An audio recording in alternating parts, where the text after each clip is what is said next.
Hey guys, welcome back to YouTube channel. I am Om Prakash Saini और आज हम जो अनाउंस करने जा रहे हैं वो हमारा व्हाट्सएप नंबर है, जिसके माध्यम से हम आप तक विभिन्न प्रकार के आपकी आवश्यकता के अनुसार नोट्स उपलब्ध करवाएंगे। आपको अपना सब्जेक्ट और क्लास लिखकर हमें व्हाट्सएप करना है। आपको तुरंत आपके सब्जेक्ट के और आपकी क्लास के पूरे नोट्स जो भी अवेलेबल होंगे वो सेंड कर दिए जाएंगे। हमारे जो व्हाट्सएप नंबर रहेंगे वो हैं 86 96 60 85 41। आप इस नंबर पर हमें व्हाट्सएप कर सकते हैं। आप इस पर कॉल ना करें, कॉल रिसीव नहीं कर पाएंगे क्योंकि काफ़ी स्टूडेंट्स होते हैं वो कंटिन्यूसली इस पर कॉल करते हैं। Thank you so much. परिचय। छात्रों, आज हम कार्बनिक रसायन के बारे में पढ़ेंगे। सर, कार्बनिक रसायन क्या है? कार्बनिक रसायन रसायन शास्त्र की एक शाखा है जिसके अंतर्गत कार्बन और हाइड्रोजन युक्त यौगिकों का अध्ययन किया जाता है। सर, कार्बन कार्बन परमाणु कैसे जुड़े होते हैं? कार्बन कार्बन परमाणु एकल आबंध, द्विआबंध या त्रिआबंध के द्वारा जुड़े होते हैं और कार्बनिक यौगिक में उपस्थित क्रियात्मक समूह इसकी रासायनिक प्रकृति का निर्धारण करते हैं। सर, ये क्रियात्मक समूह क्या होते हैं? किसी कार्बनिक यौगिक में परमाणुओं का एक समूह जो उस यौगिक की रासायनिक अभिक्रियाओं के लिए जिम्मेदार होता है। इस अध्याय में आप कार्बनिक रसायन और कुछ आधारभूत सिद्धांतों के बारे में पढ़ेंगे।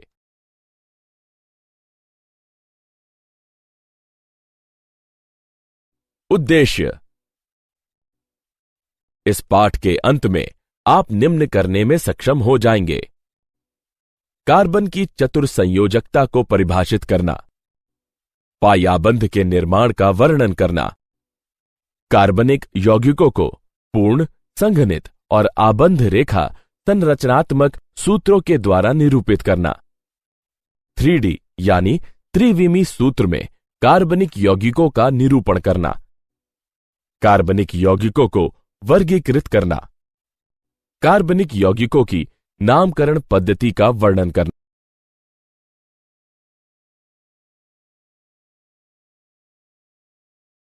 कार्बन की चतुर्संयोजकता, कार्बनिक यौगिकों की आकृतियां, कार्बनिक रसायन, हाइड्रोकार्बन और उसके व्युत्पन्न माने जाने वाले अन्य यौगिकों का अध्ययन है। कुछ कार्बनिक यौगिकों में कार्बन और हाइड्रोजन के अलावा nitrogen, oxygen, sulphur, phosphorus, halogen आदि तत्व भी मौजूद हो सकते हैं। कार्बन यौगिकों की आकृतियां। एक कार्बन परमाणु के ब्रह्मात्म कोश में 4 इलेक्ट्रॉन होते हैं, अतः अपने अष्टक को पूर्ण करने के लिए इसे 4 और इलेक्ट्रॉनों की आवश्यकता होती है। कार्बन परमाणु अपने अष्टक को पूर्ण करने के लिए केवल अपने संयोजी इलेक्ट्रॉनों को अन्य परमाणुओं के साथ सहभाजित कर सकता है, जिसके परिणाम स्वरूप कार्बन परमाणु अपने संयोजी इलेक्ट्रॉनों को अन्य परमाणुओं के साथ सहभाजित कर 4 सहसंयोजक बंधों का निर्माण करता है। इसे कार्बन की चतुर्संयोजकता कहते हैं। उदाहरण: मीथेन, एथीन, एथाइन। कार्बन संकरण में सहभागी हो सकता है और sp, sp2, sp3 संकर कक्षकों का निर्माण कर सकता है। संकरण किसी कार्बनिक यौगिक की आबंध लंबाई तथा आबंध एंथैल्पी को प्रभावित करता है। sp संकरित कक्षक में s गुण अधिक होने के कारण यह नाभिक के समीप होता है और sp3 कक्षक से अधिक सामर्थ्यवान आबंध का निर्माण करता है। sp2 संकरित कक्षक sp और sp3 संकरित कक्षक के मध्यवर्ती होता है।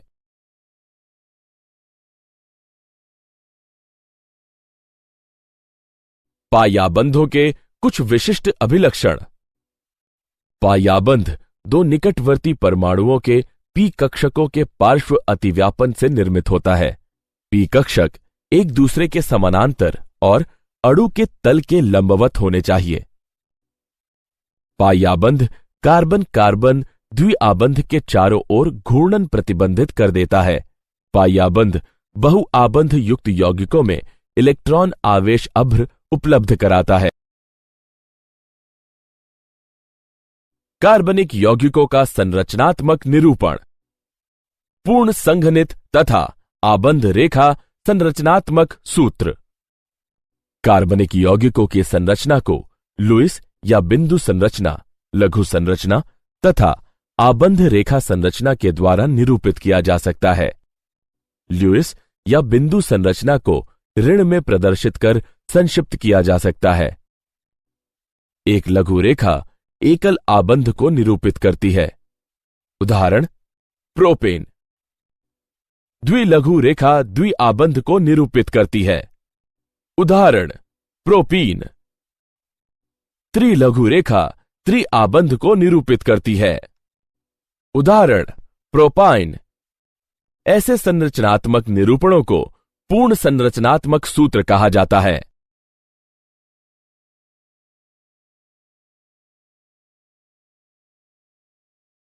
कार्बनिक यौगिकों का संरचनात्मक निरूपण। संघनित संरचनात्मक सूत्र में प्रत्येक कार्बन परमाणु को पृथक पृथक एक के बाद लिखा जाता है। उन कार्बन परमाणुओं से जुड़े समान समूह को कोष्ठक में लिखकर संख्या को पादांक में प्रदर्शित करते हैं। उदाहरण पूर्ण संरचनात्मक सूत्र। इसके संघनित सूत्र को निम्न प्रकार से लिखा जा सकता है। आबंध रेखा संरचनाएं। इसमें कार्बन और हाइड्रोजन परमाणु नहीं दर्शाए जाते, केवल कार्बन कार्बन परमाणुओं के बीच के आबंध को टेढ़ी मेढ़ी रेखाओं के द्वारा दर्शाया जाता है। कार्बन और हाइड्रोजन के अतिरिक्त परमाणुओं को संरचना में दर्शाया जाता है और सिरे मिथेल समूह को इंगित करते हैं। उदाहरण butyl chloride, propene, cyclohexane, diethyl ether, dimethyl amine.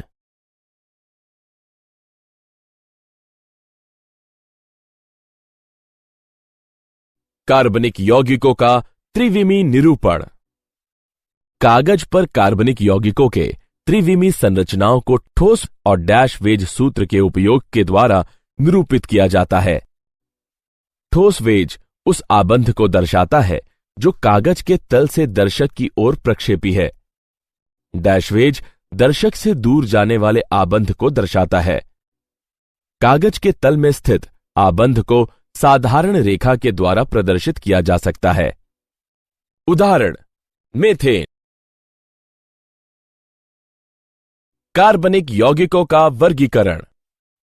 कार्बनिक यौगिकों को अचक्रीय अथवा विवृत श्रृंखला यौगिक और चक्रीय या बंद श्रृंखला या वलय यौगिक में वर्गीकृत किया जा सकता है। चक्रीय यौगिकों को आगे समचक्रीय या कार्बोसाइक्लिक यौगिक और विषम चक्रीय यौगिक में विभाजित किया जा सकता है। समचक्रीय को आगे एलिसाइक्लिक और एरोमेटिक यौगिकों में विभाजित किया जा सकता है। यह एरोमेटिक यौगिकों को आगे बेंजीनाइड और एबेंजीनॉइड यौगिकों में विभक्त किया जा सकता है।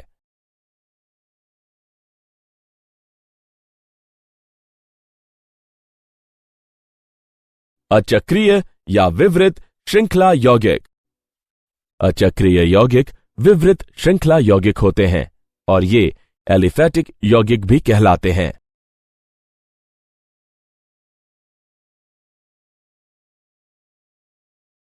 एलिसाइक्लिक या बंद श्रृंखला या वलय यौगिक। एलिसाइक्लिक वे कार्बनिक यौगिक होते हैं जिसमें 3 या अधिक कार्बन परमाणु आपस में जुड़कर वलय का निर्माण करते हैं। एरोमेटिक यौगिक। एरोमेटिक यौगिक वे कार्बनिक यौगिक हैं जिनमें बेंजीन और अन्य चक्रीय यौगिक सम्मिलित होते हैं।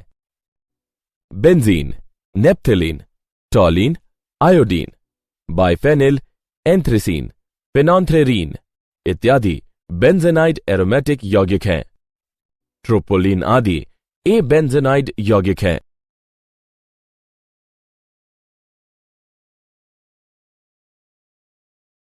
विषम चक्रीय एरोमेटिक यौगिक। विषम चक्रीय यौगिक एक कार्बनिक यौगिक है जिसमें एक या अधिक कार्बन परमाणु किसी अन्य कार्बन के अतिरिक्त विषम परमाणु से विस्थापित कर दिया जाता है। विषम परमाणु नाइट्रोजन, ऑक्सीजन और सल्फर है। क्रियात्मक समूह या प्रकार्यात्मक समूह, यह किसी कार्बनिक यौगिक में विशिष्ट प्रकार से जुड़ा परमाणु या परमाणुओं का समूह जो उस कार्बनिक यौगिक की रासायनिक अभिक्रियाओं के लिए उत्तरदायी होता है। सजातीय श्रेणियां, एक सजातीय श्रेणी को संरचनात्मक रूप से समान यौगिकों की श्रृंखला के रूप में परिभाषित किया जा सकता है, जिसके प्रत्येक क्रमागत सदस्य में एक समूह CH2 इकाई का अंतर होता है। इस श्रेणी का प्रत्येक सदस्य सजात कहलाता है।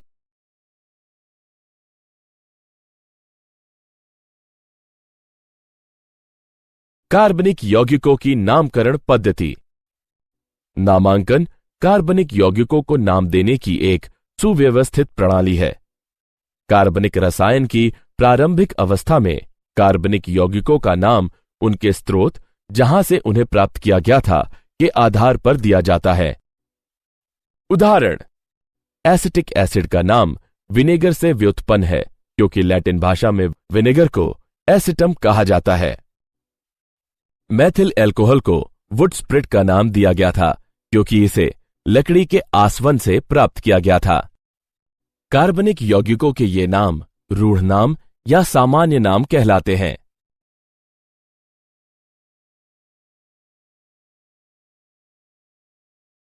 नामकरण की IUPAC पद्धति।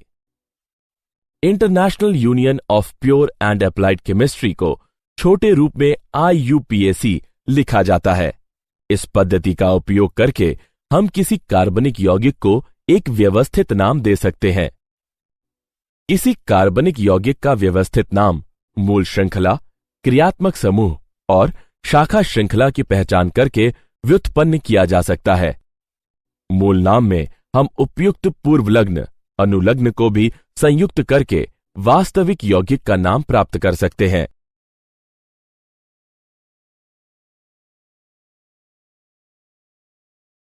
एल्केनों का IUPAC नामकरण। सीधी श्रृंखला युक्त हाइड्रोकार्बन। इन यौगिकों के नाम मूल श्रृंखला संरचना पर आधारित हैं। इनके अनुलग्न में N तथा इससे पूर्व श्रृंखला में उपस्थित कार्बन परमाणु की संख्या होती है। शाखित श्रृंखला युक्त हाइड्रोकार्बन। इसमें छोटी कार्बन श्रृंखलाएं जनक श्रृंखला के कार्बन परमाणुओं से जुड़ी रहती हैं। ये छोटी कार्बन श्रृंखलाएं यानी शाखाएं एल्किल समूह कहलाती हैं। शाखित श्रृंखला युक्त हाइड्रोकार्बन का नाम देने के लिए जनक श्रृंखला के कार्बन परमाणुओं से जुड़े एल्किल समूह का नाम पूर्व लग्न के रूप में जनक एल्केन के नाम के साथ संयुक्त कर दिया जाता है। संतृप्त हाइड्रोकार्बन के कार्बन से एक हाइड्रोजन परमाणु हटाने पर एल्किल समूह प्राप्त होता है। एल्किल समूह का नाम प्राप्त करने के लिए N को L के द्वारा विस्थापित करते हैं। एल्किल समूह के लिए कुछ संक्षिप्त नाम लिखे जाते हैं, जैसे मेथिल के लिए Me, एथिल के लिए Et। एल्किल समूह की शाखित श्रृंखला संरचना भी हो सकती है। Isopropyl, tert butyl.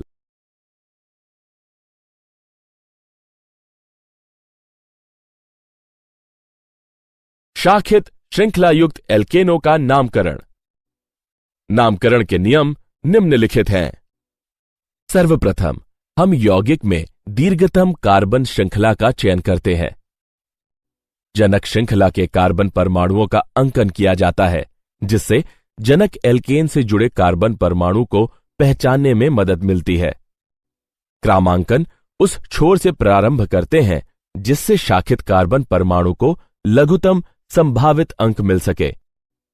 अतः दी हुई कार्बन श्रृंखला में क्रमांकन बाईं ओर से दाईं ओर होना चाहिए। इसके उपरांत मूल एल्केन के नाम में एल्किल समूह के नाम पूर्व लग्न के रूप में संयुक्त करते हैं। अतः दिए गए कार्बनिक यौगिक का नाम 3 एथिल 1 मेथिल हेप्टेन होगा। शाखित श्रृंखला एल्केनों का नामकरण।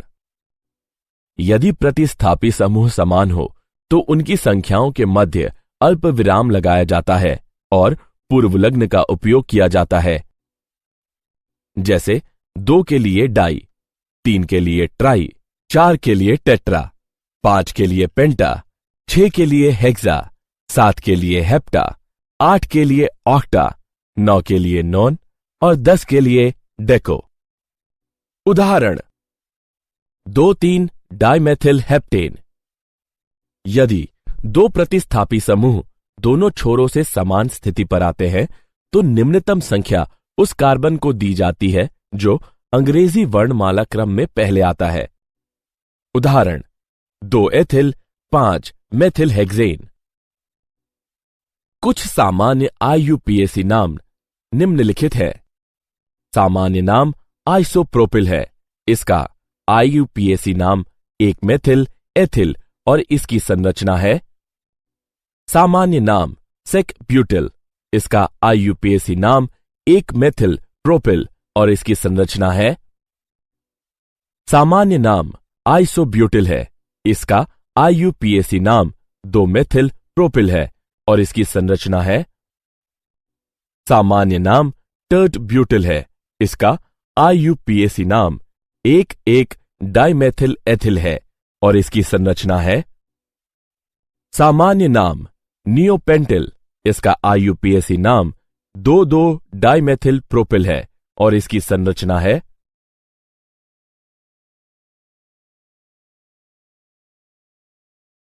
शाखित श्रृंखला वाले एल्केनों का नामकरण। बहुप्रतिस्थापी समूह वाले यौगिकों के नामकरण में निम्नलिखित नियमों को ध्यान में रखना आवश्यक है।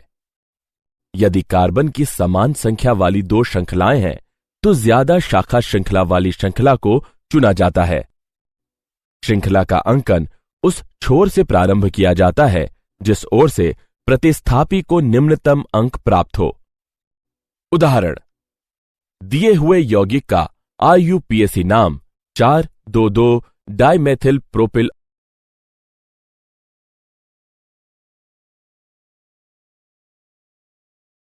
चक्रीय यौगिक। एकल आबंध वाले समचक्रीय यौगिकों का नाम संबंधित विवृत श्रृंखला एल्केन के नाम में साइक्लो पूर्वलग्न लगाकर प्राप्त करते हैं। उदाहरण साइक्लोब्यूटेन, साइक्लोपेंटेन, साइक्लोहेक्सेन।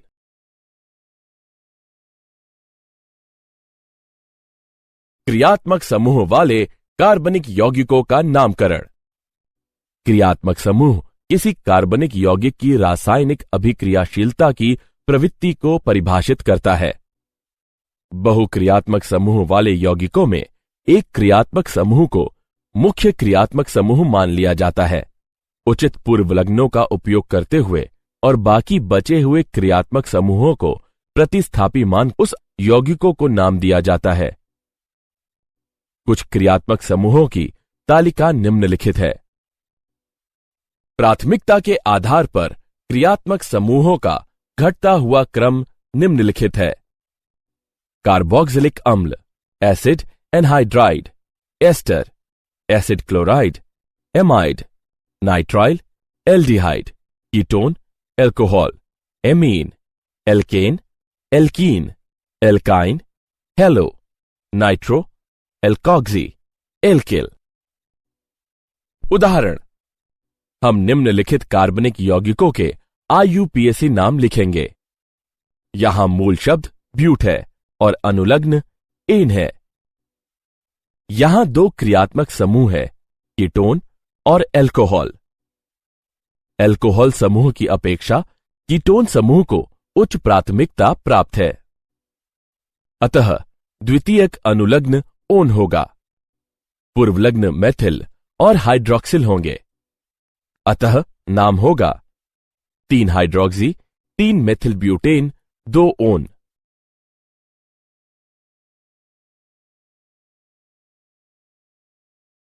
प्रतिस्थापी बेंजीन व्युत्पन्नों की नामकरण पद्धति। बेंजीन व्युत्पन्नों का नाम प्राप्त करने के लिए प्रतिस्थापी समूह का नाम पूर्वलग्न के रूप में बेंजीन शब्द से पूर्व लिखते हैं। उदाहरण bromobenzene tert butyl benzene, nitrobenzene. यदि एक से अधिक प्रतिस्थापी समूह बेंजीन वलय से जुड़े हुए हैं तो बेंजीन व्युत्पन्न में प्रतिस्थापी समूहों की स्थितियां संख्या में दर्शाई जाती हैं। वलय के कार्बन परमाणुओं का क्रमांकन इस तरह से किया जाता है कि प्रतिस्थापी समूह वाली स्थितियों को न्यूनतम संख्या मिल सके। उदाहरण 1,2 डाइनाइट्रोबेंजीन, 1,3 ट्राइनाइट्रोबेंजीन, 1,4 डाइनाइट्रोबेंजीन।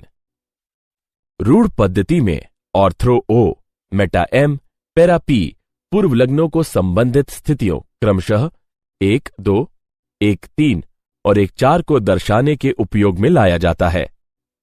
उदाहरण ortho dinitrobenzene, meta dinitrobenzene, para dinitrobenzene. Benzene व्युत्पन्नों की नामकरण पद्धति। ऑथ्री, मेटा और पैरा पूर्व लग्नों को 2 से अधिक प्रतिस्थापी वाले बेंजीन वलय के लिए उपयोग में नहीं लाया जाता है और यौगिकों का नामकरण प्रतिस्थापियों की स्थितियों को बेंजीन वलय में निम्नतम संख्या प्रदान करके किया जाता है। मूल यौगिक के प्रतिस्थापी की स्थिति को संख्या 1 देकर इस प्रकार क्रमांकन किया जाता है कि अन्य प्रतिस्थापियों को निम्नतम संख्या मिले।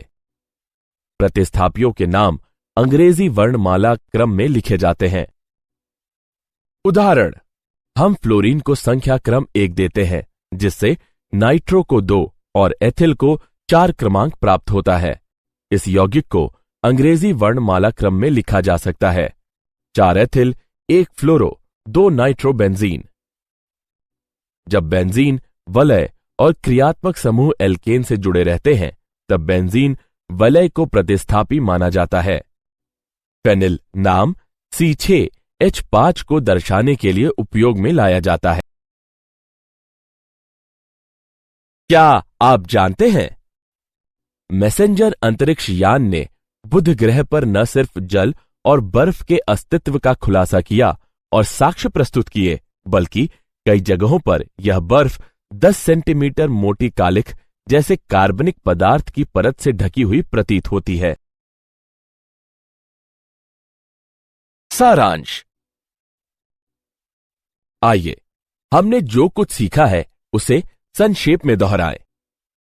कार्बनिक रसायन हाइड्रोकार्बन और उसके व्युत्पन्न माने जाने वाले अन्य यौगिकों का अध्ययन है।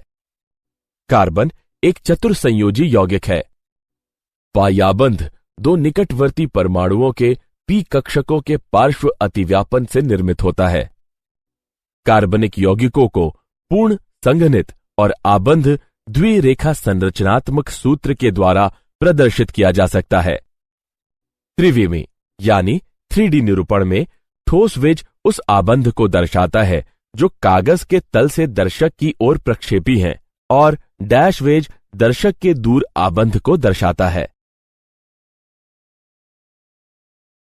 अचक्रीय यौगिक विवृत श्रृंखला संरचनाएं हैं, जबकि एलिसाइक्लिक वे कार्बनिक यौगिक हैं जो आपस में एक वलय में जुड़े रहते हैं। क्रियात्मक समूह किसी यौगिक में उपस्थित परमाणुओं का ऐसा विशिष्ट समूह है जो उस यौगिक की रासायनिक अभिक्रिया के लिए जिम्मेदार होता है।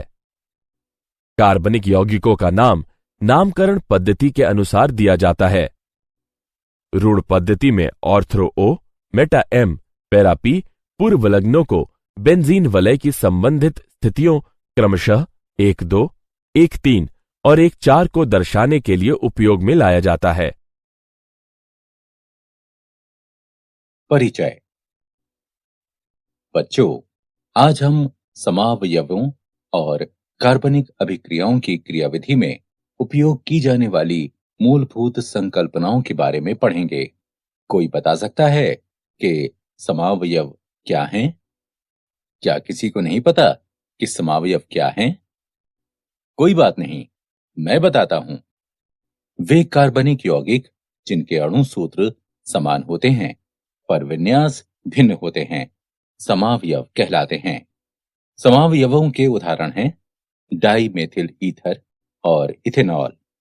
इनके अणुसूत्र समान होते हैं पर विन्यास भिन्न होते हैं। सर, ये अभिक्रियाओं की क्रियाविधि क्या होती है? अभिक्रिया की क्रियाविधि विभिन्न चरणों का एक अनुक्रम है जिसके दौरान कार्बनिक अभिक्रिया होती है। इस अध्याय में हम समावयव और कार्बनिक अभिक्रियाओं की क्रियाविधि में उपयोग की जाने वाली मूलभूत संकल्पनाओं के बारे में पढ़ेंगे। उद्देश्य। इस पाठ के अंत में आप निम्न करने में सक्षम हो जाएंगे: समावयवता और उसके प्रकारों को समझना, कार्बनिक अभिक्रियाओं की क्रियाविधि में मूलभूत संकल्पनाओं को समझना। समावयवता दो या दो से अधिक यौगिकों के ऐसे समूह जिनके अणु सूत्र समान हों पर विन्यास और गुण भिन्न हों समावयव कहलाते हैं। समावयवता के विभिन्न प्रकार होते हैं। समावयवता को संरचनात्मक और त्रिविम समावयवता में वर्गीकृत किया जा सकता है। संरचनात्मक समावयवता को श्रृंखला समावयवता, स्थिति समावयवता, क्रियात्मक समावयवता और मध्यावयवता में उपविभाजित किया जा सकता है। त्रिविम समावयवता को भी पुनः ज्यामितीय और प्रकाशीय समावयवता में वर्गीकृत किया जा सकता है। संरचनात्मक समावयवता वे यौगिक जिनके अणुसूत्र समान होते हैं परंतु अणुओं की संरचना, अणु के अंदर परमाणुओं का परस्पर आबंधित होने का क्रम भिन्न होती है, संरचनात्मक समावयव कहलाते हैं। श्रृंखला समावयवता श्रृंखला समावयव यौगिकों के अणुसूत्र समान होते हैं पर कार्बन के अणुओं का एक दूसरे से जुड़ने का क्रम भिन्न भिन्न होता है। स्थिति समावयवता वह समावयवता जो समान श्रृंखला में प्रतिस्थापी समूह की स्थिति में भिन्नता के कारण होती है, स्थिति समावयवता कहलाती है। क्रियात्मक समूह समावयवता इनके अणुसूत्र समान होते हैं परंतु क्रियात्मक समूह भिन्न भिन्न होते हैं। मध्यावयवता ये समावयवता क्रियात्मक समूह के दोनों तरफ कार्बन अणुओं के असमान वितरण के कारण उत्पन्न होती है। उदाहरण मेथॉक्सी प्रोपिल ईथर और डाईएथिल ईथर। त्रिविम समावयवता त्रिविम समावयव वे यौगिक होते हैं जिनमें संरचना एवं परमाणुओं के आबंधन का क्रम तो समान होता है परंतु उनके परमाणुओं या समूहों की त्रिविम स्थितियां भिन्न होती हैं। त्रिविम समावयवता को ज्यामितीय एवं प्रकाशीय समावयवता में वर्गीकृत किया जा सकता है। कार्बनिक यौगिकों की क्रियाविधि में मूलभूत संकल्पनाएं। कार्बनिक अभिक्रियाएं रासायनिक क्रियाएं हैं जिनमें कार्बनिक यौगिक भाग लेते हैं। कार्बनिक अणुओं को क्रियाधारक भी कहते हैं जो किसी उचित अभिकर्मक से क्रिया करके मध्यवर्ती और उसके बाद अंतिम उत्पाद बनाते हैं। कार्बनिक अभिक्रियाओं की क्रियाविधि प्राथमिक अभिक्रियाओं का उत्तरोत्तर क्रम है जिसके फलस्वरूप संपूर्ण रासायनिक परिवर्तन प्राप्त होता है। सहसंयोजक आबंध का विदलन। एक सहसंयोजी आबंध को दो तरीकों से विदलित किया जा सकता है। पहला विषम अपघटनी विदलन और दूसरा समापघटनी विदलन। विषम अपघटनी विदलन में विदलित होने वाले आबंध के दोनों इलेक्ट्रॉन उनमें से किसी एक परमाणु पर चले जाते हैं जिनके बीच आबंध का विदलन हुआ है। उदाहरण सभी कार्बन्धनायनों के कार्बन परमाणु पर धनावेश होता है। कार्बन्धनायनों का वर्गीकरण। प्राथमिक कार्बन्धनायन इसमें कार्बन परमाणु जिस पर धनावेश होता है केवल एक एल्किल समूह से आबंधित होता है। इन्हें 1 डिग्री कार्बन्धनायन भी कहते हैं। द्वितीयक कार्बन नायन। इसमें कार्बन परमाणु जिस पर धनावेश होता है, दो एल्किल समूह से आबंधित होता है। इन्हें 2 डिग्री कार्बन नायन भी कहते हैं। तृतीयक कार्बन नायन। इसमें कार्बन परमाणु जिस पर धनावेश होता है, 3 एल्किल समूह से आबंधित होता है। इन्हें 3 डिग्री कार्बन नायन भी कहते हैं। कार्बन नायनों के स्थायित्व का क्रम है। एक कार्ब ऋणायन ऋणात्मक आवेश वाला अणु होता है, जिसमें ऋणावेश वाला एक कार्बन होता है। सरलतम कार्ब ऋणायन मैथाइट है, जिसे मीथेन से एक प्रोटॉन की हानि द्वारा व्युत्पन्न किया जा सकता है। समापघटनीय विदलन। जब सहसंयोजी आबंध टूटता है और दोनों परमाणुओं पर आबंध का एक एक इलेक्ट्रॉन बना रहता है, यह प्रक्रिया समापघटनीय विदलन या होमोलिसिस कहलाती है। कभी कभी इस क्रिया में मुक्त मूलक भी बनाते हैं। एक इलेक्ट्रॉन के संचलन को फिश हुक तीर के द्वारा प्रदर्शित किया जाता है। नाभिक स्नेही और इलेक्ट्रॉन स्नेही।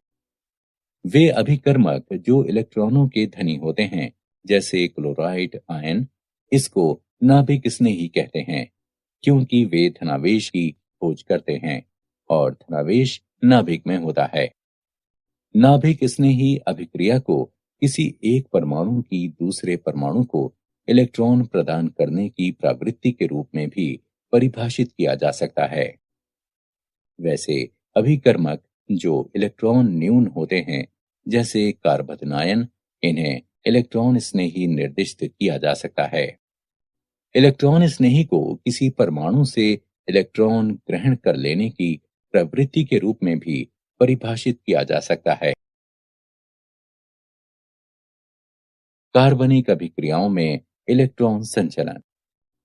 इलेक्ट्रॉनों के संचलन को मुड़े हुए तीरों के द्वारा दर्शाया जाता है। तीर की पूंछ उस स्थान को दर्शाती है जहां से इलेक्ट्रॉन युग्म स्थानांतरित होता है, और तीर का शीर्ष उस स्थान को दर्शाता है जिस पर इलेक्ट्रॉन युग्म को ले जाया जाता है। एक इलेक्ट्रॉन के संचलन को अर्धशीर्ष तीर के द्वारा दर्शाया जाता है।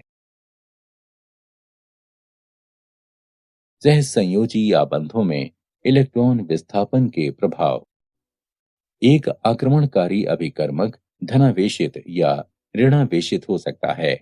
अतः अभिकर्मक अभिक्रियक क्रियाधार पर तभी आक्रमण करता है जब क्रियाधार पर विपरीत आवेश विकसित होता है और क्रियाधार इलेक्ट्रॉनों के स्थानांतरण से अस्थायी ध्रुवता विकसित कर लेता है। क्रियाधार के अणु में इस तरह से इलेक्ट्रॉनों का स्थानांतरण इलेक्ट्रॉन स्थानांतरण प्रभाव या इलेक्ट्रोमेरी प्रभाव कहलाता है। प्रेरणिक प्रभाव। ये एक स्थायी स्थानांतरण है जो दो परमाणुओं की विद्युत ऋणात्मकता में अंतर के कारण उत्पन्न होता है। अब हम कार्बन परमाणुओं की एक श्रृंखला पर विचार करेंगे, जिसमें अंतिम कार्बन परमाणु क्लोरीन परमाणु से जुड़ता है। क्लोरीन कार्बन की तुलना में ज्यादा विद्युत ऋणात्मक है। अतः कार्बन एक और क्लोरीन परमाणु के बीच सहसंयोजी आबंध में इलेक्ट्रॉन युग्म क्लोरीन परमाणु की ओर विस्थापित हो जाता है। इस कारण क्लोरीन परमाणु आंशिक ऋणावेश प्राप्त कर लेता है और कार्बन एक पर आंशिक धनावेश उत्पन्न हो जाता है। अब कार्बन एक आंशिक रूप से धनावेशित है, तो ये कार्बन एक और कार्बन दो के बीच बनने वाले सहसंयोजी आबंध के इलेक्ट्रॉन युग्म को अपनी ओर आकर्षित कर लेता है, जिसके कारण कार्बन दो पर आंशिक धनावेश उत्पन्न हो जाता है, पर यह आवेश कार्बन एक पर होने वाले आवेश की तुलना में कम होता है, क्योंकि प्रभाव कार्बन एक से कार्बन दो में पारित हो जाता है। इसी तरह कार्बन तीन भी आंशिक रूप से धनावेशित हो जाता है, जो कार्बन दो के आवेश की तुलना में कम होता है। कार्बन की श्रृंखला में पास के कार्बन परमाणु पर इस प्रकार इलेक्ट्रॉनों का स्थानांतरण या अपनी ओर आकर्षित किया जाना प्रेरणिक प्रभाव कहलाता है। प्रेरणिक प्रभाव को निरूपित करने के लिए आई चिन्ह का प्रयोग किया जाता है। वे समूह जो इलेक्ट्रॉन ग्रहण करते हैं वे ऋणात्मक आई प्रभाव कारक कहलाते हैं, और जो समूह इलेक्ट्रॉन युक्त करते हैं धनात्मक आई प्रभाव कारक कहलाते हैं। अनुनाद संरचना। कुछ कार्बनिक यौगिकों के व्यवहार को केवल एक लुईस संरचना के द्वारा नहीं समझाया जा सकता है। उदाहरण, टॉलुइन। अनुनाद संरचनाएं दो या दो से अधिक लुईस संरचनाओं का प्रतिनिधित्व करती हैं, जो केवल उनके इलेक्ट्रॉनों के स्थापन में ही भिन्न होती हैं। कार्बनिक अणु बेंजीन को केवल एक लुईस संरचना के द्वारा प्रदर्शित नहीं किया जा सकता, क्योंकि इसकी चक्रीय संरचना में एकांतरित एकल और द्वि आबंध होते हैं। बेंजीन रिंग प्रथम और द्वितीय संरचना का अनुनाद संकर है, जिन्हें अनुनाद संरचनाएं कहते हैं। अनुनाद संरचनाओं का अन्य उदाहरण एसीटोन आयन है। अनुनाद संकर की वास्तविक संरचना और न्यूनतम ऊर्जा वाली अनुनाद संरचना की ऊर्जा के अंतर को अनुनाद स्थायीकरण ऊर्जा कहते हैं। अनुनाद संरचनाओं को लिखते समय निम्नलिखित नियमों का पालन किया जाता है। नाभिक की समान स्थिति और अयुग्मित इलेक्ट्रॉनों की समान संख्या। अनुनाद प्रभाव। पाई इलेक्ट्रॉनों का एक से अधिक परमाणु पर विस्थानीकरण अनुनाद प्रभाव या मेसोमेरिक प्रभाव कहलाता है। इसे R या M से प्रदर्शित किया जाता है। इसके दो प्रकार हैं, धनात्मक अनुनाद प्रभाव, धनात्मक R प्रभाव। ये प्रभाव उन समूहों के द्वारा प्रदर्शित किया जाता है जो पाई इलेक्ट्रॉनों के विस्थापन के द्वारा बाकी कार्बनिक अणु के लिए इलेक्ट्रॉनों को मुक्त करते हैं। उदाहरण, एनिलीन। ऋणात्मक अनुनाद प्रभाव, ऋणात्मक R प्रभाव। यह प्रभाव उन समूहों के द्वारा प्रदर्शित किया जाता है जो पाई इलेक्ट्रॉनों के विस्थापन द्वारा बाकी कार्बनिक अणु से इलेक्ट्रॉनों को ग्रहण करते हैं। उदाहरण के लिए, नाइट्रोज बेंजीन। इलेक्ट्रोमेरी प्रभाव, ई प्रभाव। किसी इलेक्ट्रॉन स्नेही अभिकारक के आक्रमण की स्थिति में यह प्रभाव द्वि आबंध या त्रि आबंध वाले किसी कार्बनिक यौगिक में प्रदर्शित होता है। वह परमाणु जिस पर इलेक्ट्रॉन युग्म विस्थापित होता है ऋणावेशित हो जाता है और दूसरा परमाणु धनावेशित हो जाता है। यह एक स्थायी प्रभाव है। जैसे ही अभिकारक को हटा दिया जाता है कार्बनिक अणु अपने मूल स्वरूप में लौट जाता है। वह प्रभाव जो बहुआबंध वाले अभिकर्मक अणु में इलेक्ट्रॉन स्नेही अभिकारक के प्रभाव में एक इलेक्ट्रॉन युग्म को एक परमाणु से दूसरे परमाणु पर विस्थापित करके अस्थायी ध्रुवता उत्पन्न करता है, इलेक्ट्रोमेरिक प्रभाव कहलाता है। इलेक्ट्रोमेरिक प्रभाव के प्रकार। इलेक्ट्रोमेरिक प्रभाव के दो प्रकार हैं, धनात्मक इलेक्ट्रोमेरिक प्रभाव, धनात्मक ई प्रभाव।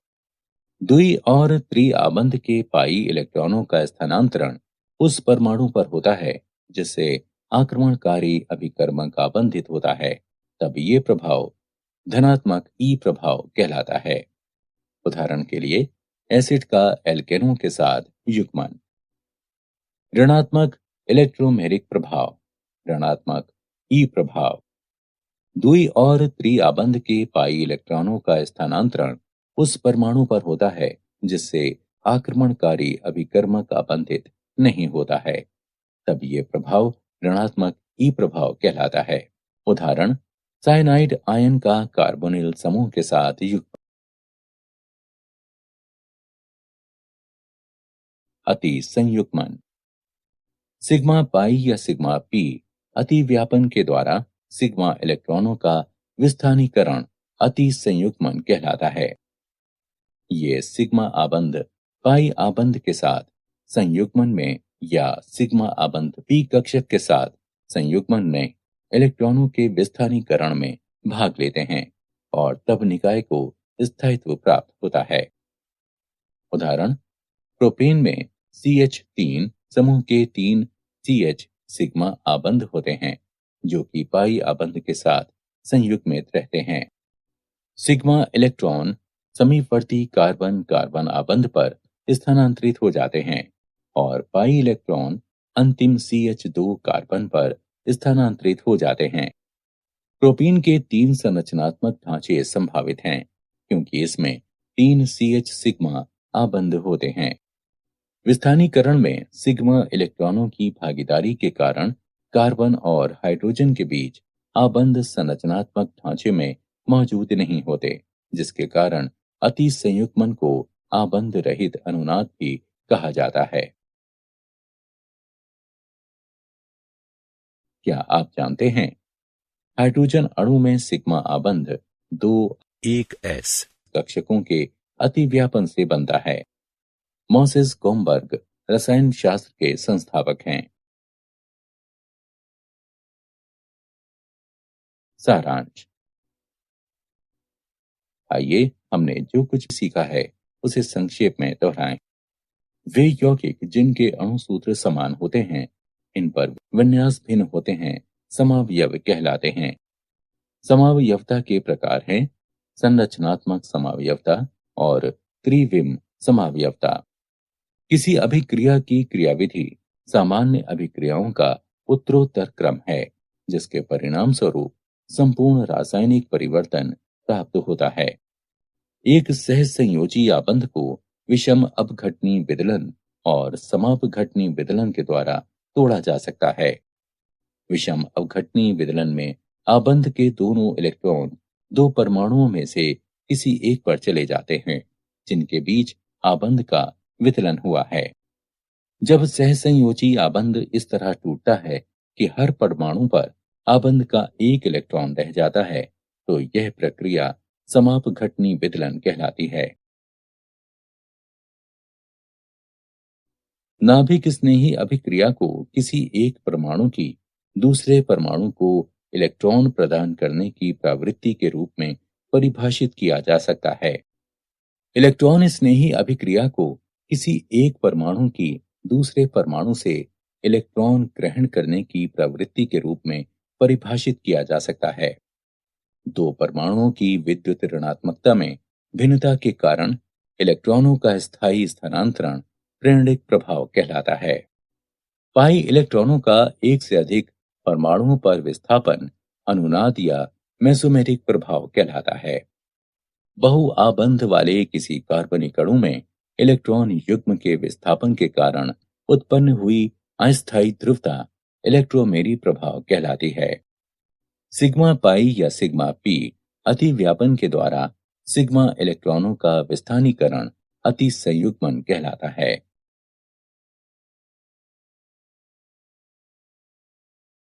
परिचय। छात्रों, इस अध्याय के पहले भाग में हमने समावयवता और रासायनिक अभिक्रियाओं की क्रियाविधि की मूलभूत संकल्पनाओं के बारे में पढ़ा था। आज हम कार्बनिक यौगिकों के शोधन की विधियों के बारे में पढ़ेंगे। शोधन की कुछ विधियां ऊर्ध्वपातन, वर्णलेखन, आसवन आदि हैं। सर, ये ऊर्ध्वपातन क्या है? कुछ ठोस पदार्थ गर्म करने पर बिना द्रव अवस्था में परिवर्तित हुए सीधे ही गैसीय अवस्था में परिवर्तित हो जाते हैं।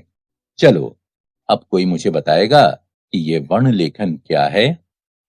सर, वर्णलेखन किसी कार्बनिक मिश्रण में से अशुद्धियों को अलग करने और उसके विश्लेषण की एक विधि है। बहुत अच्छे आर्यन। अब हम शोधन की विधियों का अध्ययन विस्तार से करेंगे।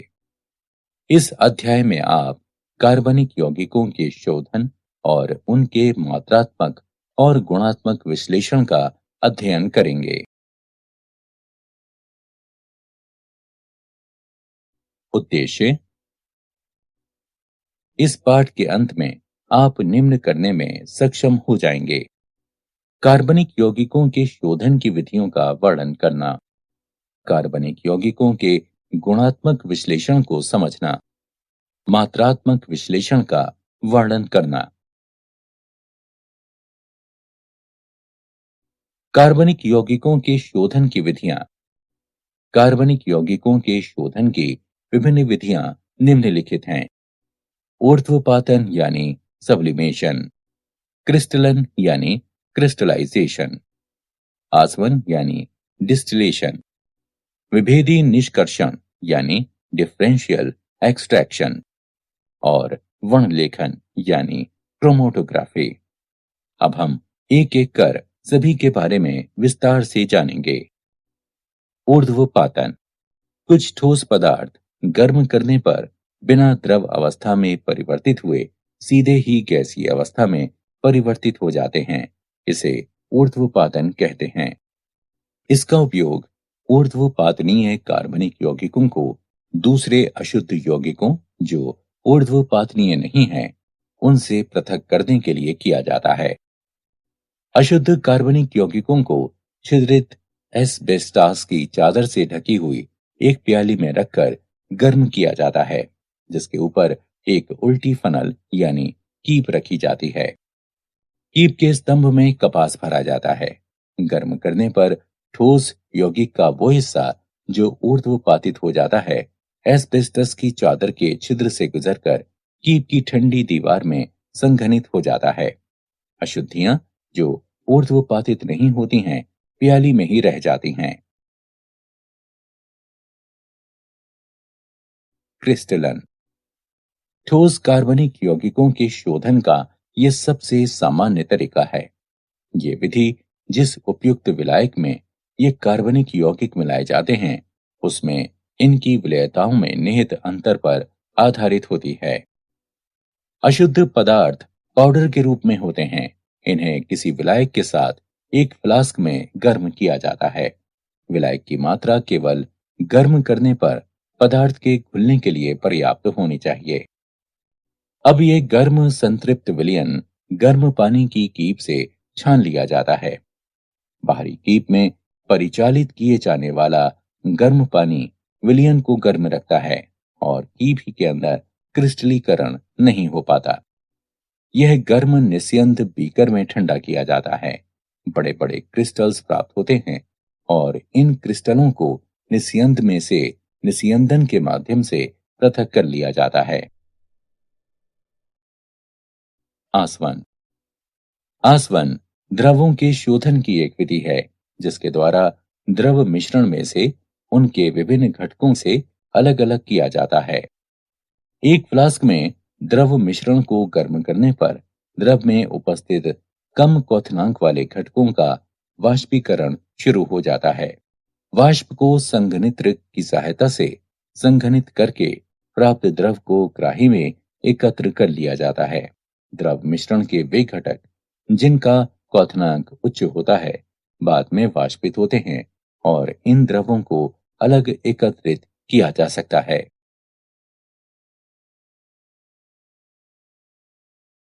प्रभाजी आसवन, जब दो द्रवों के क्वथनांक एक दूसरे के काफी करीब होते हैं, तब साधारण आसवन काम नहीं करता है।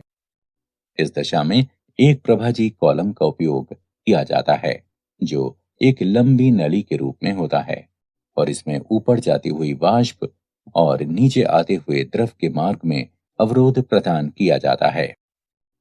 ए और बी द्रवों के मिश्रण को एक फ्लास्क में लिया जाता है जिनके क्वथनांक क्रमशः 370 केल्विन और 380 केल्विन हैं।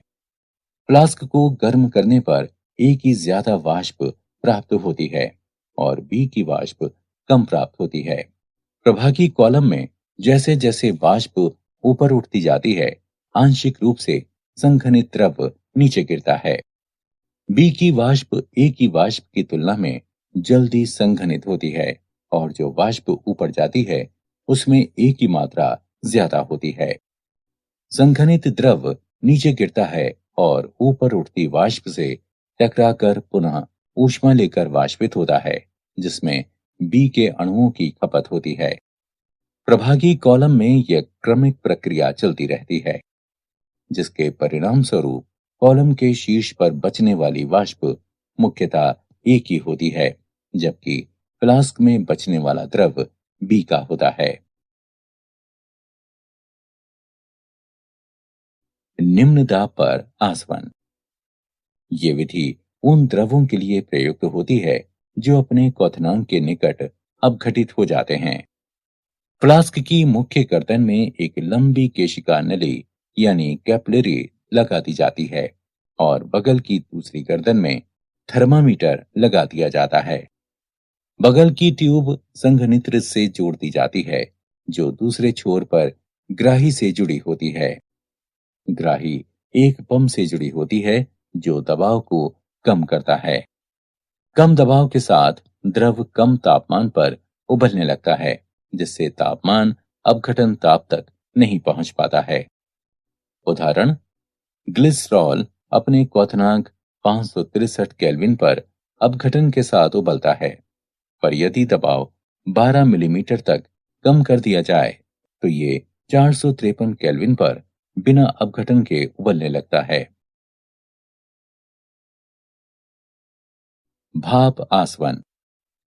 इस विधि का प्रयोग उन पदार्थों के शोधन के लिए किया जाता है जो भाप में वाष्पशील और पानी में अमिश्रणीय होते हैं।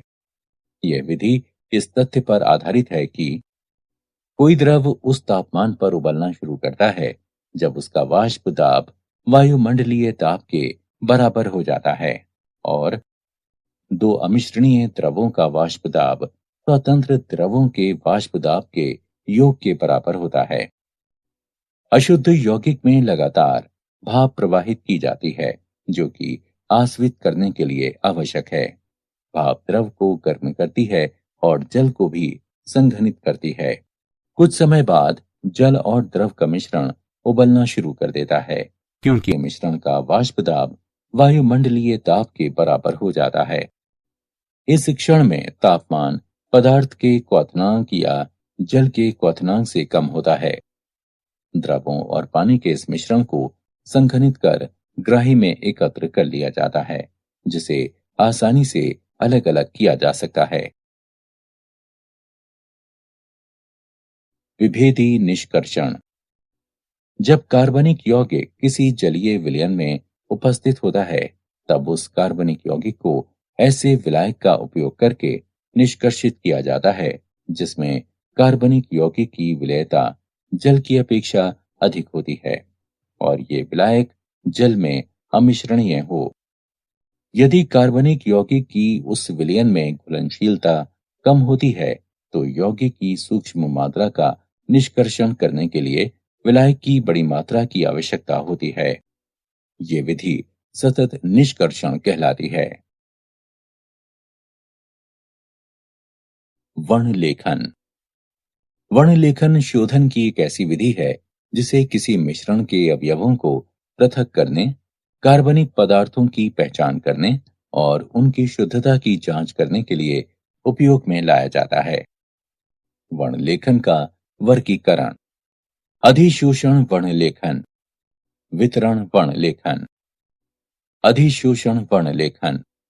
अधिशोषण वर्णलेखन विभेदक अधिशोषण के सिद्धांत पर आधारित है, जिसके अनुसार विभिन्न यौगिक भिन्न अंशों में किसी विशिष्ट अधिशोषक जैसे ठोस सिलिका या एल्यूमिना जेल पर अधिशोषित होते हैं। विभेदी अधिशोषण के सिद्धांत पर आधारित दो प्रकार की वर्णलेखन तकनीकें निम्नलिखित हैं: कॉलम या स्तंभ वर्णलेखन और पतली परत वर्णलेखन। कॉलम वर्णलेखन। इस विधि के अंतर्गत विभिन्न घटकों के मिश्रण को जब स्टार्च या चारकोल जैसे अधिशोषक से भरे हुए कॉलम से होकर गुजारा जाता है, तब विभिन्न घटक आंशिक या पूर्ण रूप से अधिशोषक के द्वारा अधिशोषित हो जाते हैं और तब वे उपयुक्त विलायक, जिसे निक्षालक कहते हैं, उसकी मदद से अलग किए जा सकते हैं। पतली परत वर्णलेखन। इसमें एक अधिशोषक की पतली परत को किसी उपयुक्त आधार पर फैलाया जाता है, जैसे कांच की प्लेट। ये कांच की प्लेट पतली परत वर्ण लेखन प्लेट या क्रोमोप्लेट कहलाती है। यौगिकों के मिश्रण का जिससे अवयवों को पृथक करना है, एक छोटा सा बिंदु टीएलसी प्लेट के एक छोर पर लगा दिया जाता है। अब प्लेट को कुछ ऊंचाई तक विलायक से भरे हुए बंद जार में डुबो दिया जाता है। जैसे जैसे विलायक ग्लास की प्लेट में आगे बढ़ता है, मिश्रण के अवयव भी अपने अधिशोषण की तीव्रता के आधार पर प्लेट पर ऊपर की तरफ चढ़ने लगते हैं। गति में भिन्नता के कारण वे पृथक हो जाते हैं। मिश्रण के हर यौगिक के सापेक्ष अधिशोषण को मंदन गुणक आरएफ मान के द्वारा प्रदर्शित किया जाता है। इसे निम्न प्रकार से निकाला जा सकता है। आरएफ बराबर आधार रेखा से यौगिक के बढ़ने की दूरी x बटे आधार रेखा से विलायक की आगे तक की दूरी y। वितरण वर्ण लेखन। वितरण वर्ण लेखन एक तरह से कागज वर्ण लेखन है, जिसमें विशिष्ट प्रकार का कागज, जिसे क्रोमेटोग्राफी कागज कहा जाता है, उपयोग में लाया जाता है। इस कागज के छिद्रों में जल अणु बंध जाते हैं, जो स्थिर प्रावस्था का कार्य करते हैं। क्रोमेटोग्राफी कागज के आधार पर मिश्रण का बिंदु लगाकर जार में लटका दिया जाता है। जार में कुछ ऊंचाई तक उपयुक्त विलायक या विलायकों का मिश्रण भरा होता है, जो गतिशील प्रावस्था का कार्य करता है। विलायक पेपर की पट्टी पर ऊपर की ओर बढ़ता है और बिंदु के ऊपर प्रवाहित होता है। विभिन्न यौगिकों का दो प्रावस्थाओं में वितरण भिन्न भिन्न होने के कारण ये अलग अलग दूरी तक जाते हैं और पृथक हो जाते हैं। इस प्रकार विकसित पट्टी क्रोमेटोग्राम कहलाती है। रंगहीन यौगिकों को पराबैंगनी किरणों के नीचे रखकर या उपयुक्त अभिकर्मक के विलयन को छिड़ककर देखा जा सकता है। कार्बनिक यौगिकों का गुणात्मक विश्लेषण। कार्बन और हाइड्रोजन की पहचान। कार्बनिक यौगिकों को कॉपर 2 ऑक्साइड के साथ तेज गर्म किया जाता है। उत्पन्न हुई गैसों को परख नली के अंदर निर्जल कॉपर सल्फेट में से गुजारा जाता है और फिर चूने के पानी में प्रवाहित कर दिया जाता है। यदि कार्बन उपस्थित होता है तो ये कार्बन डाइऑक्साइड बनाता है, जो चूने के पानी को दूधिया कर देता है। अभिक्रियाएं निम्नलिखित हैं। कार्बनिक यौगिकों में उपस्थित कार्बन कॉपर 2 ऑक्साइड के साथ अभिक्रिया करके कॉपर और कार्बन डाइऑक्साइड बनाता है। उत्पन्न हुई कार्बन डाइऑक्साइड कैल्शियम हाइड्रोक्साइड से अभिक्रिया करती है, जिससे वो दूधिया हो जाती है, जो उस कार्बनिक यौगिक में कार्बन की उपस्थिति को सूचित करता है। यदि कार्बनिक यौगिक में हाइड्रोजन उपस्थित है तो ये पानी की वाष्प बनाता है, जो निर्जल कॉपर सल्फेट से गुजरकर CuSO4 5H2O बनाती है, जिससे उसका रंग नीला हो जाता है। अभिक्रियाएं निम्नलिखित हैं। कार्बनिक यौगिक की हाइड्रोजन कॉपर 2 ऑक्साइड से अभिक्रिया करके कॉपर और पानी बनाती है। उत्पन्न पानी निर्जल कॉपर सल्फेट से क्रिया करके CuSO4 5H2O बनाता है, जिससे उसका रंग नीला हो जाता है। अन्य तत्वों की पहचान। कार्बनिक यौगिकों में उपस्थित नाइट्रोजन, सल्फर, हैलोजन और फास्फोरस जैसे अन्य तत्वों को लैसे परीक्षण के द्वारा पहचाना जा सकता है। कार्बनिक यौगिकों में उपस्थित तत्वों को सोडियम धातु के साथ संगलित करने पर ये तत्व संयोजी रूप से आयनिक रूप में परिवर्तित हो जाते हैं। अभिक्रियाएं निम्नलिखित हैं। जब सोडियम कार्बनिक यौगिकों में उपस्थित विभिन्न तत्वों के साथ क्रिया करता है, तब ये सोडियम संलग्न निष्कर्ष बनाता है। नाइट्रोजन के लिए परीक्षण। सोडियम संलग्न निष्कर्ष को फेरस सल्फेट के साथ मिलाने पर, जो कि सोडियम साइनाइड है, सोडियम पेरोसाइनाइड बनाता है। इस अभिक्रिया के दौरान फेरिक आयन बनता है, जो फेरोसाइनाइड से क्रिया करके फेरीफेरोसाइनाइड बनाता है, जिसका रंग नीला होता है। सल्फर के लिए परीक्षण। यदि कार्बनिक यौगिक में सल्फर उपस्थित है तो इसे सोडियम संलग्न निष्कर्षण, जो कि सोडियम सल्फाइड है, उसको सोडियम नाइट्रोक्लोराइड के साथ अभिकृत करने पर सल्फर की उपस्थिति के कारण जो बैंगनी रंग आता है उसके द्वारा उसे पहचाना जा सकता है। हैलोजनों के लिए परीक्षण। सोडियम संलग्न निष्कर्षण के एक भाग को NaX नाइट्रिक अम्ल के द्वारा अम्लीकृत करके उसमें सिल्वर नाइट्रेट मिलाया जाता है। यदि सफेद अवक्षेप बनता है जो कि अमोनियम हाइड्रोक्साइड में विलयत हो जाता है, तब ये क्लोरीन की उपस्थिति को दर्शाता है। यदि पीला अवक्षेप बनाता है जो कि अमोनियम हाइड्रोक्साइड में अल्प विलय है, तब ये ब्रोमीन की उपस्थिति को दर्शाता है। और यदि ये पीला अवक्षेप अमोनियम हाइड्रोक्साइड में अविलय है, तब ये आयोडीन की उपस्थिति को दर्शाता है। यदि नाइट्रोजन या सल्फर की संभावना होती है तो परीक्षण के पूर्व सोडियम संलग्न निष्कर्षण को 2 मिनट तक उबाला जाता है, जिससे HCN और H2S के साइनाइड और सल्फाइड विघटित हो जाएं, जो परीक्षण में बाधा उत्पन्न करते हैं। फास्फोरस के लिए परीक्षण। किसी कार्बनिक यौगिक में फास्फोरस की उपस्थिति का पता लगाने के लिए उस कार्बनिक यौगिक को सोडियम पेरोक्साइड के साथ गर्म किया जाता है। बने हुए विलयन को सांद्र नाइट्रिक अम्ल के साथ उबालकर अमोनियम मॉलिब्डेट मिलाया जाता है। पीले रंग का अवक्षेप फास्फोरस की उपस्थिति को प्रदर्शित करता है।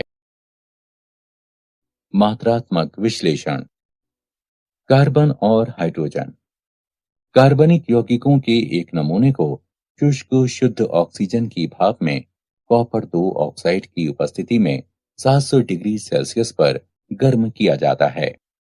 हाइड्रोजन ऑक्सीकृत होकर पानी बनाती है और कार्बन से कार्बन डाइऑक्साइड बनता है। उत्पन्न जल की मात्रा ज्ञात करने के लिए मिश्रण को निर्जल कैल्शियम क्लोराइड युक्त नली में से प्रवाहित किया जाता है और कार्बन डाइऑक्साइड की मात्रा का निर्धारण करने के लिए इस मिश्रण को पोटेशियम हाइड्रोक्साइड के विलयन में से प्रवाहित किया जाता है।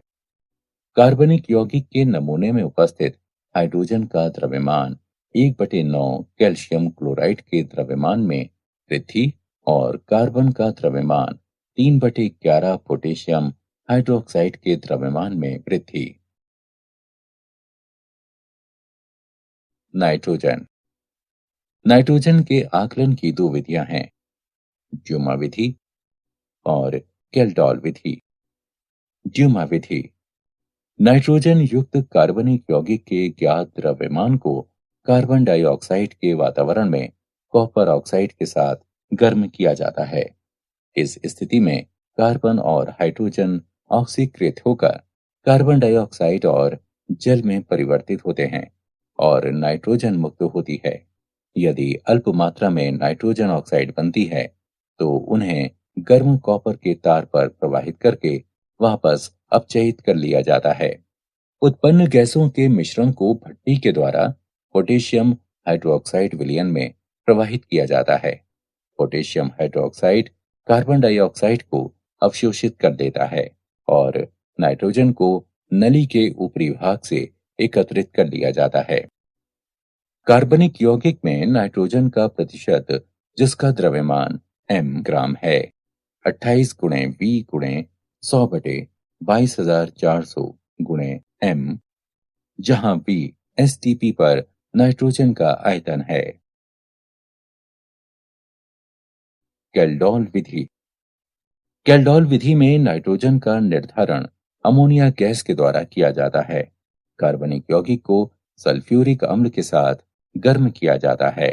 कार्बनिक यौगिक में उपस्थित नाइट्रोजन अमोनियम सल्फेट में परिवर्तित हो जाती है। अमोनियम सल्फेट को सोडियम हाइड्रोक्साइड के आधिक्य के साथ गर्म करने पर अमोनिया मुक्त होती है। इस उत्पन्न हुई अमोनिया को मानक सल्फ्यूरिक अम्ल के ज्ञात विलयन में अवशोषित कर लिया जाता है। उत्पादित अमोनिया का अनुमान प्रतिक्रिया में इस्तेमाल हुई सल्फ्यूरिक अम्ल की मात्रा से लगाया जा सकता है। अमोनिया के अवशोषण के पश्चात अपशिष्ट सल्फ्यूरिक अम्ल को 4 के मानक विलयन द्वारा अनुमापित कर लिया जाता है। अम्ल की आरंभिक मात्रा और अभिक्रिया के बाद शेष मात्रा के अंतर से अमोनिया के साथ अभिकृत अम्ल की मात्रा ज्ञात होती है। नाइट्रोजन का प्रतिशत 1.4 गुणे m गुणे 2 V और V1/2 का अंतर बटे कार्बनिक यौगिक का द्रव्यमान। यहाँ V बराबर H2SO4 का आयतन मिलीलीटर में, V1 बराबर NaOH का आयतन मिलीलीटर में, m बराबर H2SO4 की मोलारता। हैलोजन कैरियस विधि। कार्बनिक यौगिक की निश्चित मात्रा को कांच की एक नली में सधूम नाइट्रिक अम्ल के साथ सिल्वर नाइट्रेट की उपस्थिति में भट्टी में गर्म किया जाता है। इसे कैरियस विधि कहते हैं। बने हुए सिल्वर हैलाइड को अलग करके धोकर सुखाकर तौल लिया जाता है। हैलोजन का प्रतिशत X का परमाणविक द्रव्यमान गुणा M1 गुणा 100/Ag(x) का आणविक द्रव्यमान गुणा m। यहाँ M1 Ag(x) का आणविक द्रव्यमान और m कार्बनिक यौगिक का द्रव्यमान है। सल्फर कार्बनिक यौगिक की ज्ञात मात्रा को एक नली में सधूम नाइट्रिक अम्ल के साथ गर्म किया जाता है। सल्फर सल्फ्यूरिक अम्ल में परिवर्तित हो जाता है। प्राप्त सल्फ्यूरिक अम्ल को बेरियम क्लोराइड मिलाकर बेरियम सल्फेट के रूप में अवक्षेपित कर लिया जाता है। अवक्षेप को छानकर धोकर सुखाकर तौल लिया जाता है। सल्फर का प्रतिशत 32 गुणा M1 गुणा 100/233 गुणा m। यहाँ M1 बने हुए बेरियम सल्फेट का द्रव्यमान है और m कार्बनिक यौगिक का द्रव्यमान है। फास्फोरस फास्फोरस युक्त कार्बनिक यौगिक की ज्ञात मात्रा को सधूम नाइट्रिक अम्ल के साथ गर्म करने पर उसमें उपस्थित फास्फोरस फास्फोरिक अम्ल में ऑक्सीकृत हो जाता है। इसे अमोनिया और अमोनियम मॉलिब्डेट मिलाकर अमोनियम फॉस्फेटो मॉलिब्डेट के रूप में अवक्षेपित किया जाता है। फास्फोरस का प्रतिशत 31 गुणा M1 गुणा 100/1877 गुणा m। यहाँ M1 अमोनियम फॉस्फेटो मॉलिब्डेट का द्रव्यमान है और m कार्बनिक यौगिक का द्रव्यमान है। ऑक्सीजन किसी कार्बनिक यौगिकों में ऑक्सीजन का प्रतिशत भिन्नता की विधि से ज्ञात किया जा सकता है। कार्बनिक यौगिक में ऑक्सीजन की प्रतिशतता की गणना उसमें उपस्थित अन्य तत्वों की प्रतिशतताओं के योग को 100 में से घटाकर निकाली जाती है। कार्बनिक यौगिकों की एक निश्चित मात्रा को नाइट्रोजन गैस के प्रवाह में गर्म किया जाता है। उत्पन्न हुई गैसों के मिश्रण को रक्त तप्तकोप पर प्रवाहित करने पर ऑक्सीजन गैस कार्बन मोनोऑक्साइड में परिवर्तित हो जाती है। अब इस गैसीय मिश्रण को आयोडीन पेंटऑक्साइड मिलाने पर carbon monoxide gas carbon dioxide में ऑक्सीकृत हो जाती है। अभिक्रियाओं के अनुसार ऑक्सीजन का प्रतिशत निम्न प्रकार से प्राप्त किया जा सकता है। 16 गुणा कार्बन डाइऑक्साइड का द्रव्यमान बटे 44 गुणा कार्बनिक यौगिक गुणा 100। क्या आप जानते हैं कार्बन सभी सजीवों में पाया जाता है। कार्बन एक अधातु है। ये अपने आप के साथ और कई अन्य रासायनिक तत्वों के साथ आबंध बना सकता है और लगभग 10 लाख यौगिकों का गठन कर सकता है। सारांश। आइए हमने जो कुछ सीखा है उसे संक्षेप में दोहराएं। ऊर्ध्वपातन, क्रिस्टलीकरण, आसवन, विभेदी निष्कर्षण और वर्णलेखन कार्बन यौगिकों के शोधन की विधियां हैं। कार्बनिक यौगिक को कॉपर 2 ऑक्साइड के साथ तेज गर्म करके उसमें कार्बन और हाइड्रोजन की उपस्थिति का पता लगाया जा सकता है। नाइट्रोजन, सल्फर और हैलोजन को सोडियम संगलन निष्कर्ष के द्वारा पहचाना जा सकता है। कार्बनिक यौगिक के नमूने में उपस्थित हाइड्रोजन का द्रव्यमान 1/9 कैल्शियम क्लोराइड के द्रव्यमान में वृद्धि और कार्बन का द्रव्यमान 3/11 पोटेशियम हाइड्रोक्साइड के द्रव्यमान में वृद्धि। कार्बनिक यौगिक में नाइट्रोजन का प्रतिशत, जिसका द्रव्यमान m ग्राम है, निम्न है। इसमें V STP पर नाइट्रोजन का आयतन है। किसी कार्बनिक यौगिक में हैलोजन का प्रतिशत X का परमाणविक द्रव्यमान गुणा M1 गुणा 100/AgX का आणविक द्रव्यमान गुणा M है, जहां M 1 AgX का द्रव्यमान और M कार्बनिक यौगिक का द्रव्यमान है। किसी कार्बनिक यौगिक में सल्फर का प्रतिशत 32 गुणा M1 गुणा 100/233 गुणा M है। यहाँ M1 बने हुए बेरियम सल्फेट का द्रव्यमान है और M कार्बनिक यौगिक का द्रव्यमान। किसी कार्बनिक यौगिक में फास्फोरस का प्रतिशत 31 गुणा M1 गुणा 100/1877 गुणा M है, जहां M1 अमोनियम फॉस्फेटोमोलिब्डेट का द्रव्यमान है और M कार्बनिक यौगिक का द्रव्यमान है।